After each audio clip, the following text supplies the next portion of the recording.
ಮಂಡ್ಯ ಲೋಕಸಭಾ ಕ್ಷೇತ್ರ ಇಡೀ ಇಂಡಿಯಾದಲ್ಲೇ ಚರ್ಚೆ ಆಗಿಬಿಡುತ್ತೆ. 2019ರಲ್ಲಿ ಹಂಗೆ ಆಗಿತ್ತು. ಈ ಬಾರಿ ಮೈತ್ರಿ ಅಭ್ಯರ್ಥಿಯಾಗಿ ಕುಮಾರಸ್ವಾಮಿ ಅವರು, ಕಾಂಗ್ರೆಸ್ಸಿಂದ ಸ್ಟಾರ್ ಚಂದ್ರು, ಜೊತೆಯಲ್ಲಿ KR ಪಟೇಲ್ ಸೌಂಡ್ ಮಾಡಿದಂಥ ಚಂದನ್ ಗೌಡ, ನಮ್ಮ ಕರ್ನಾಟಕ ಟಿವಿಯ ಹಳೆ ಎಂಪ್ಲಾಯ್ ಚಂದನ್ KR ಪಟೇಲ್ ಅಲ್ಲಿ ಕ್ಷೇತ್ರ ಸ್ಪರ್ಧೆ ಮಾಡಿ 8,500 ಓಟ್ ತಗೊಂಡಿದ್ದು. ಹೌದು. ಸೊ ಈಗ ಮಂಡ್ಯ ಲೋಕಸಭಾ ಕ್ಷೇತ್ರದ ಅಭ್ಯರ್ಥಿ ಹೌದು. ಕ್ರಮ ಸಂಖ್ಯೆ 10 ಗುರುತು ಲಾರಿ ಗುರುತು, ಸರಿನಾ? Tipper lorry ಗುರುತಿದೆ. ಸೊ ಇಲ್ಲಿ ಪ್ರತಿಷ್ಠೆ ಪ್ರಶ್ನೆ ಕುಮಾರಸ್ವಾಮಿ. ಟೈಟ್ಲ್ ಚೆನ್ನಾಗಿ ಹಾಕಿದ್ರಿ, ಹಳೆ ಹುಲಿ ವರ್ಸಸ್ ಹೊಸ ಹುಲಿ ವರ್ಸಸ್ ಮರಿ ಹುಲಿ. ಚೆನ್ನಾಗಿದೆ. ಕುಮಾರಸ್ವಾಮಿ ರೈತರ ಆಶಾಕಿರಣ, JDS ನ ಭದ್ರಕೋಟೆ ಹಿನ್ನೆಲೆ ಇದು. ಬಟ್ ಕಳೆದ ಬಾರಿ ಭದ್ರಕೋಟೆನ ಸುಮಲತಾ ಛಿದ್ರ ಮಾಡಿದ್ರು. ಕಾಂಗ್ರೆಸ್ JDS ಮೈತ್ರಿ ಆದ್ರೂ ಆಗಿತ್ತು. ಚಲುವರಾಯಸ್ವಾಮಿ ಅವರು ಕೂಡ ಇಂಟರ್ವ್ಯೂ ಮಾಡಿದ್ದೀನಿ. ಅವ್ರು ಹೇಳಿದ್ದಾರೆ, ನಾವು ಸೋಲ್ಸಿಲ್ಲ, ಜನ ಸೋಲ್ಸಿದ್ರು ನಿಖಿಲ್ನ. ಕುಮಾರಸ್ವಾಮಿ ನಾವು ಸೋಲ್ಸಲ್ಲ, ಜನ ಸೋಲ್ಸ್ತಾರೆ ಅಂತ ಹೇಳ್ತಾರೆ. ಅದು ಚಲುವರಾಯಸ್ವಾಮಿ ಅವ್ರ ವ್ಯಾಖ್ಯಾನ. ಬಟ್ ಇಲ್ಲಿ ಕುಮಾರಸ್ವಾಮಿ ಅವರಿಗೆ ಬಿಜೆಪಿಯ ಒಂದು ಬಲ. ಬಿಜೆಪಿ 1.25 ಲಕ್ಷ 1.5 ಲಕ್ಷ ವೋಟರ್ಸ್ ಇದ್ದಾರೆ. JDS 5.25 ಲಕ್ಷ ವೋಟರ್ಸ್ ಇದ್ದಾರೆ. 7 ಲಕ್ಷ ನಾವು ಆರಾಮಾಗಿ ಬರ್ತೀವಿ ಅಂತ. ಬಟ್ ರೆಸ್ಟ್ ಆಫ್ ಅದರ್ಸ್ ಏನಿದಾರಲ್ಲ, ರೈತ ಸಂಘ, ಕಾಂಗ್ರೆಸ್ ಮತ್ತು ಹೈಯಿಂದ ವರ್ಗದ ಮತದಾರರು, ಅವ್ರು ಕಾಂಗ್ರೆಸ್ನ ಶಕ್ತಿ ಅದು ನಡೀತಿದೆ. ಈ ಕಾಲೇಜ್ ಹುಡುಗರು ಹುಡುಗಿಯರೆಲ್ಲ ಯಂಗ್ಸ್ಟರ್ಗಳವರಲ್ಲ, ಅವರೆಲ್ಲ ಯೂಟ್ಯೂಬರ್ ಚಂದನ್ ಯಾರು ಗೊತ್ತೇ ನಾವು ಓಟ್ ಹಾಕ್ಬೇಕಾಗಿತ್ತು. KR ಪೇಟೆ ನಿಂತಾಗ ಇಲ್ಲಿ ನಿಂತಿರೋ ಓಟ್ ಹಾಕ್ತಿದ್ವಿ ಮನಸ್ಥಿತಿ ಒಂದಷ್ಟಿತ್ತು. ನಮ್ಮ ಮಂಡ್ಯದಲ್ಲಿ ಹೊಸ ಪ್ರಯೋಗಗಳಿಗೆ ಒಂದು ಅವಕಾಶ ಐತೆ. ಅಂದ್ರೆ ಜನ ಸುಮ್ ಟೆಸ್ಟ್ ಮಾಡ್ತಾರೆ ಹೆಂಗೆ ಏನ್ ಕತೆ ಅಂತ. ಸೊ ಯಂಗ್ಸ್ಟರ್ಗಳು ಕೆಲವು ಹುಡುಗರ ಇಲ್ಲ ಚಂದನ್ ಗೌಡ, ಯಾಕೆಂದ್ರೆ ಅವರಪ್ಪ ಎಳ್ನೀರು ಮಾರ್ಕೆಟಲ್ಲಿ ಕೆಲಸ ಮಾಡೋರು. ಹೌದು. ಸಾಮಾನ್ಯ ಕುಟುಂಬದ ಇದು ಚಂದನ್ ಗೌಡ. ಕಳೆದ ಬಾರಿ ಆತ ಕಂಟೆಸ್ಟ್ ಮಾಡಿದಾಗ ರಾಜ್ಯದಲ್ಲಿ ಇನ್ನೊಂದಷ್ಟು ಜನ ಹುಡುಗರಿಗೆ ನಾವು ನಿಲ್ಬೇಕು ಚುನಾವಣೆಗೆ ಅಂತ ಆಸೆ ಬಂತು. ಹೌದು. ಈಗ ಲೋಕಸಭೆಗೆ ನಿಂತಿರೋ ಕಾರಣ ಚುನಾವಣೆ ಚಂದನ್ ಗೌಡ 100% ಗೆಲ್ಲಕ್ಕೆ ಸಾಧ್ಯ ಇಲ್ಲ. ಆದ್ರೆ ಚಂದನ್ ಗೌಡ ಪಡೆಯುವಂತ ಮತಗಳೆಲ್ಲ ನಿಯತ್ತಿನ ಮತಗಳು. ಒಂಥರ ಏನು ಯಂಗ್ಸ್ಟರ್ಗಳ ಯುವ ರಾಜಕಾರಣ. ಹೌದು. ಮಂಡ್ಯ ಅಭಿವೃದ್ಧಿಗೆ ಪಣ ಅನ್ನೋ ಟೈಟ್ಲಲ್ಲಿ ಹೋಗ್ತಾರೆ ಚಂದನ್. ಸೊ ಅದು ಚಂದನ್ ಗೌಡ ಕತೆ. ಬಟ್ ಇಲ್ಲಿ fight between Kumaraswamy versus Chaluvarayaswamy. Candidate star ಚಂದ್ರುನೇ ಇರಬಹುದು ಕಾಂಗ್ರೆಸ್ ಇಂದ, ಅಧಿಕೃತ ಅಭ್ಯರ್ಥಿ ಅಖಾಡದಲ್ಲಿ. ಬಟ್ ಈ ಚುನಾವಣೆ ಕುಮಾರಸ್ವಾಮಿ ವರ್ಸಸ್ ಚಲುವರಾಯಸ್ವಾಮಿ. ಸುದೀರ್ಘ ರಾಜಕೀಯ ಹಿನ್ನೆಲೆ, 3 ದಶಕಗಳ ಕಾಲ, 30 ವರ್ಷ ಆಯ್ತು ರಾಜಕಾರಣಕ್ಕೆ ಚಲುವರಾಯಸ್ವಾಮಿ ಕೂಡ ಬಂದು. MLA, MP, ಮಂತ್ರಿ, ZP ಮೆಂಬರ್ ಎಲ್ಲ ಆಗ್ಬಿಟ್ಟವ್ರೆ. ಸೊ ಮಂಡ್ಯ ಇದು ಕುಮಾರಸ್ವಾಮಿನ ಹೊರಗಿನವರನ್ನು ಕಾಯಿನೆಲ್ಲ ಪ್ಲೇ ಮಾಡ್ತಾರೆ. ಬಟ್ ಅಲ್ಲಿ ಪ್ರಶ್ನೆ ಮಾಡಿದಾಗ ಇಲ್ಲ ನಮ್ಮ ಜಿಲ್ಲೆಗೆ ಇವೆಲ್ಲ ಇವು ಅವು ಇವು ಅಂತ ಕೆಲವ್ರು ಹೇಳ್ತಾರೆ, ರೈತ ಸಂಘದವರೆಲ್ಲ. ಬಟ್ ಕುಮಾರಸ್ವಾಮಿ ಆ ಥರ ಹೊರಗಿನವರು ಅನ್ನೋದೇನಿಲ್ಲ. ಕುಮಾರಸ್ವಾಮಿ ಮಾಜಿ ಮುಖ್ಯಮಂತ್ರಿ, 2 ಸಲ ಮುಖ್ಯಮಂತ್ರಿ ಆದರೂ ಮಂಡ್ಯಗೆ ಅವ್ರದೇ ಆದಂಥ ಒಂದಷ್ಟು ಕೊಡುಗೆಗಳಿದೆ. ಅಟ್ ದಿ ಸೇಮ್ ಟೈಮ್ ಚಲುವರಾಯಸ್ವಾಮಿದು ಕೂಡ ಮಂಡ್ಯ ಕೊಡುಗೆ ಇದೆ. ಹೌದು. ಕುಮಾರಸ್ವಾಮಿ ಹೇಗೆ ಒಬ್ಬ ಮುಖ್ಯಮಂತ್ರಿಯಾಗಿ ಮಂಡ್ಯ ಜಿಲ್ಲೆಗೆ ಕೊಡುಗೆ ಇದೆಯೋ, ಮಂಡ್ಯದವರೇ ಆಗಿ ಚಲುವರಾಯಸ್ವಾಮಿದು ಕೂಡ ಅಷ್ಟೇ ಕೊಡುಗೆ ಇದೆ. ST ಜೈರಾಮ್ ನಂತರ ಮಂಡ್ಯ ಜಿಲ್ಲೆಗೆ ಗಟ್ಟಿ ನಾಯಕ ಸಿಕ್ಕಿದ್ದು ಅದು ಚಲುವರಾಯಸ್ವಾಮಿ, ನೋ ಡೌಟ್. ಯಾಕೆಂದ್ರೆ ಕುಮಾರಸ್ವಾಮಿ ಮುಖ್ಯಮಂತ್ರಿ ಆಗಿದ್ರು, ಒಕ್ಕಲಿಗರ ಪ್ರಶ್ನಾತೀತ ನಾಯಕ ಅಂತ ಏನೇ ಹೇಳಿದ್ರು ಕೂಡ ಕುಮಾರಸ್ವಾಮಿ ಅವ್ರು ಏನು ಕ್ಲೈಮ್ ಮಾಡ್ತಾರೆ, ಮಂಡ್ಯ ಡೆವಲಪ್ಮೆಂಟ್ ನನ್ನ ಕಾರಣ ಆಗಿದ್ದೀನಿ ಅಂತ. At the same time Chaluvarayaswamy ಅಷ್ಟೇ.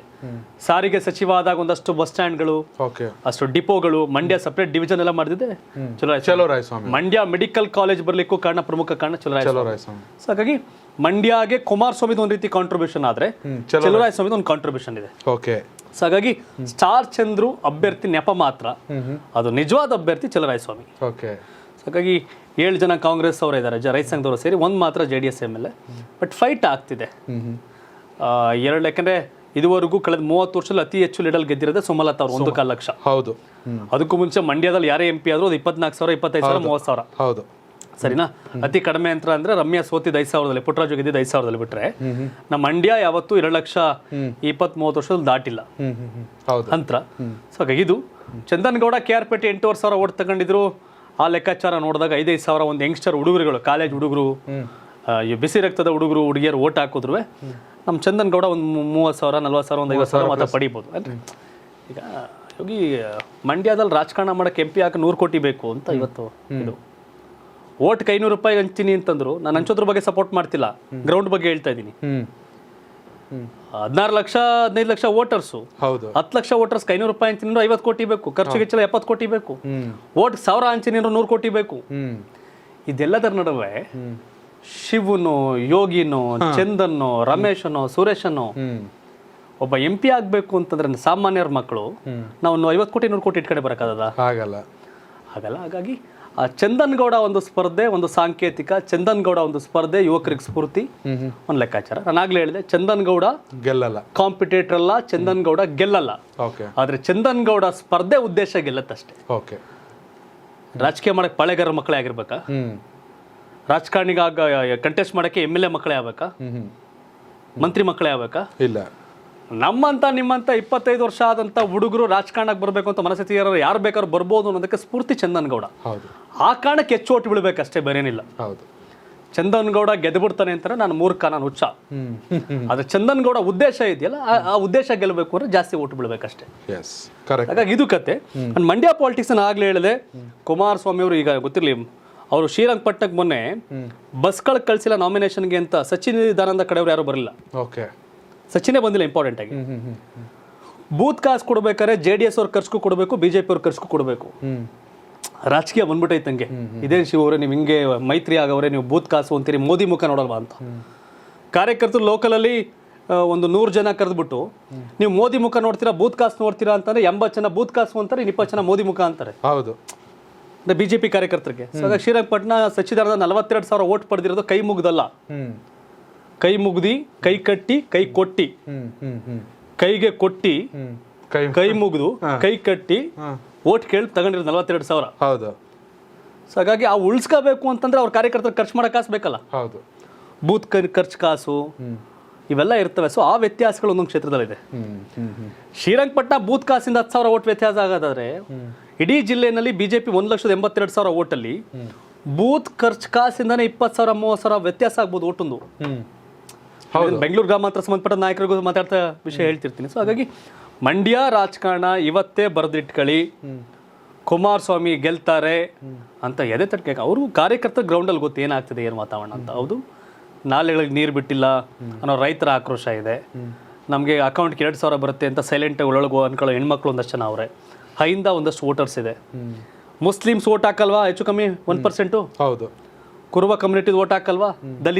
ದಲಿತ ಯಾರು JDS ಓಟ್ ಹಾಕ್ತಿರೋ BJP ಜೊತೆ ಸೇರ್ಕೊಬಿಟ್ರು ಅನ್ನೋ ಕಾರಣಕ್ಕೆ ಅವರು ಒಂದಷ್ಟು ಜನ ಆಶೀಚೆ ಮಾಡ್ತಾರೆ. ಹಾಗಾಗಿ ವಿಚಿತ್ರ ಬೇರೆ. ಏನ್ ಶಿವು ಹಿಂಗೆ ಹೇಳ್ತಿದ್ಯಾ ಅಂತ ಅನ್ಬೋದು. ಹೌದು, ಇದೇ ಕುಮಾರಸ್ವಾಮಿ ಅವ್ರ ಪುತ್ರ ನಿಖಿಲ್ ಸೋತಿದ್ದಾರೆ ಮಂಡ್ಯದಲ್ಲಿ. ಹಾಗಾಗಿ ಅದನ್ನು ಎಚ್ಚೆತ್ಕೊಂಡು ಚುನಾವಣೆ ಮಾಡಬೇಕಾಗಿದೆ ಅವರು. ನರೇಂದ್ರ ಮೋದಿ ಅಲ್ಲೆಲ್ಲಿ ಗೆದ್ದುಬಿಡ್ತೀನಿ ಅನ್ನೋದಾಗಿದ್ರೆ 2014 BJP ಗಿದ್ದ 17 ಸೀಟು ಕರ್ನಾಟಕದಲ್ಲಿ. ಹೌದು. ಅಲೆಗಿಂತ ಕಲೆ ಜೊತೆಗೆ ಕಾಸು ಎಲ್ಲವೂ ಗ್ರೌಂಡಲ್ಲಿ ಕೆಲಸ ಮಾಡುತ್ತೆ. ಕಾಸು ವಿಚಾರದಲ್ಲಿ ನಂಬರ್ 1 ಸ್ಟಾರ್ ಚಂದ್ರು. ಸ್ಟಾರ್ ಚಂದ್ರುಗೆ ಸರಿಸಾಟಿಯಾಗಿ ಚುನಾವಣೆ ಖರ್ಚು ಮಾಡೋಕೆ ಸಾಧ್ಯತೆಗಳು ತೀರಾ ಕಡಿಮೆ ಕುಮಾರಸ್ವಾಮಿ ಅವರು. ಬಟ್ ಸ್ಟಾರ್ ಚಂದ್ರು ಅಷ್ಟೇ ದುಡ್ಡು ಬೇಕಾಗಿಲ್ಲ ಕುಮಾರಸ್ವಾಮಿ ಅವ್ರಿಗೆ. ಇದೆಲ್ಲವೂ ಕೂಡ ರಾಜಕಾರಣ ಆಗುತ್ತೆ. ಹಾಗಾಗಿ ಮಂಡ್ಯ ರಾಜಕಾರಣ ನಮ್ಮೂರದೇ ಅನ್ನೋ ಕಾರಣಕ್ಕೆ ನಾನು ಜಾಸ್ತಿ ಹೇಳ್ತಾ ಹೋಗ್ತಿರ್ತೀನಿ ಹೆಂಗೆ ಅಂತ. ಈ ಮದ್ದೂರು ಸ್ವಾಮಿಗೌಡರ ಕಡೆಗೆ ಖರ್ಚು ಕಾಸು ಕೊಡ್ಬೇಕು. ಅವರು 30,000 ಓಟ್ ತಗೊಂಡವ್ರೆ. ಅವ್ರ ಕಡೆಯವ್ರಿಗೂ ಬೂತ್ ಕಾಸು ಬೇಕು.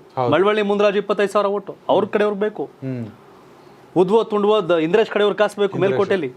ಮಂಡ್ಯ ಅಶೋಕ್ ಜಯರಾಮ್ ಕಡೆಯವ್ರಿಗೆ.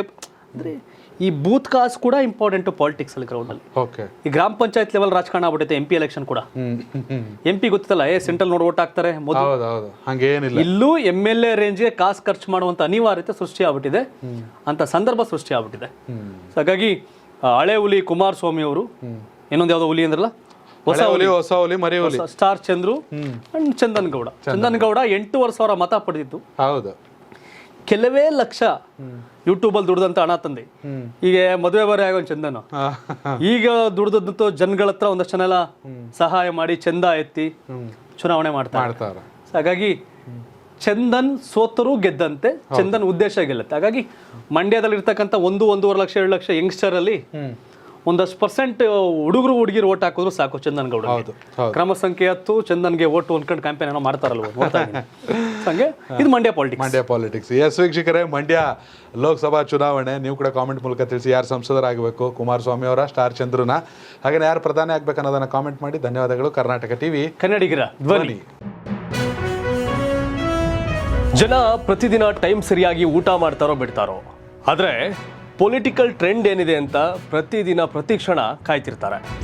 ಕರ್ನಾಟಕದ ಆಕಾರದಲ್ಲಿ ಯಾವ ಅಭ್ಯರ್ಥಿ ಅಬ್ಬರಿಸಿದ್ರು ಮತ್ಯಾವ ಅಭ್ಯರ್ಥಿ ತತ್ತರಿಸಿದ್ರು ಅಂತ ನೋಡೋಕೆ ಕಾತರದಿಂದ ಕಾಯ್ತಿರ್ತಾರೆ. 28 ಕ್ಷೇತ್ರಗಳ ಪ್ರತಿದಿನದ ಪಬ್ಲಿಕ್ ಪಲ್ಸ್ ಏನು, ಪ್ರಚಾರದಲ್ಲಿ ಯಾರ ಮುಂದೆ ಯಾರ ಹಿಂದೆ, ಎಲ್ಲ ಮಾಹಿತಿಯನ್ನ ನಾವು ಕೊಡ್ತೇವೆ. ಕರ್ನಾಟಕ ಕುರುಕ್ಷೇತ್ರ 28 ಕ್ಷೇತ್ರಗಳ ಡೈಲಿ ನ್ಯೂಸ್ ಪ್ರತಿದಿನ ರಾತ್ರಿ 8 ಗಂಟೆಗೆ. ಯೂಟ್ಯೂಬ್ನಲ್ಲಿ ಕರ್ನಾಟಕ ಟಿವಿ ಅಂತ ಸರ್ಚ್ ಮಾಡಿ ನಂತರ ನಮ್ಮ ಕರ್ನಾಟಕ ಟಿವಿ ಸಬ್ಸ್ಕ್ರೈಬ್ ಮಾಡಿ. ಸಬ್ಸ್ಕ್ರೈಬ್ ಆದಮೇಲೆ ನಿಮಗೆ ಹೋಮ್ ಪೇಜ್ ಬಂದರೆ ಕಮ್ಯುನಿಟಿ ಅನ್ನೋ ಆಪ್ಷನ್ ಸಿಗುತ್ತೆ. ಈ ಕಮ್ಯುನಿಟಿ ಆಪ್ಷನ್ ಕ್ಲಿಕ್ ಮಾಡಿದ್ರೆ ನಿಮ್ಮ ಕೆಳಗಡೆ 28 ಲೋಕಸಭಾ ಕ್ಷೇತ್ರಗಳ ಒಂದು ಪೋಲ್ ಕ್ರಿಯೇಟ್ ಮಾಡಲಾಗಿದೆ. ನೀವು ಹೋಗಿ 28 ಕ್ಷೇತ್ರಗಳಲ್ಲಿ ಯಾರು ಗೆಲ್ತಾರೆ, ಯಾರು ಗೆಲ್ಲಬೇಕು, ನಿಮ್ಮ ಸಪೋರ್ಟ್ ಯಾರಿಗೆ ಅಂತ ಅಲ್ಲಿ ನೀವು ಕ್ಲಿಕ್ ಮಾಡ್ಬೋದು, ಅಂದರೆ ವೋಟ್ ಮಾಡ್ಬೋದು. ಇಲ್ಲೇನು ವೋಟಿಂಗ್ ಆಗುತ್ತೆ ನಾವು ಪ್ರತಿದಿನ ನಾವು ನ್ಯೂಸಲ್ಲಿ ನಿಮಗೆ ಅಪ್ಡೇಟ್ ಮಾಡ್ತಿರ್ತೀವಿ. ಇದು ಮತದಾನದ ದಿನದವರೆಗೂ ಕೂಡ ಈ ಪೋಲಿಂಗ್ ಓಪನ್ ಇರುತ್ತೆ.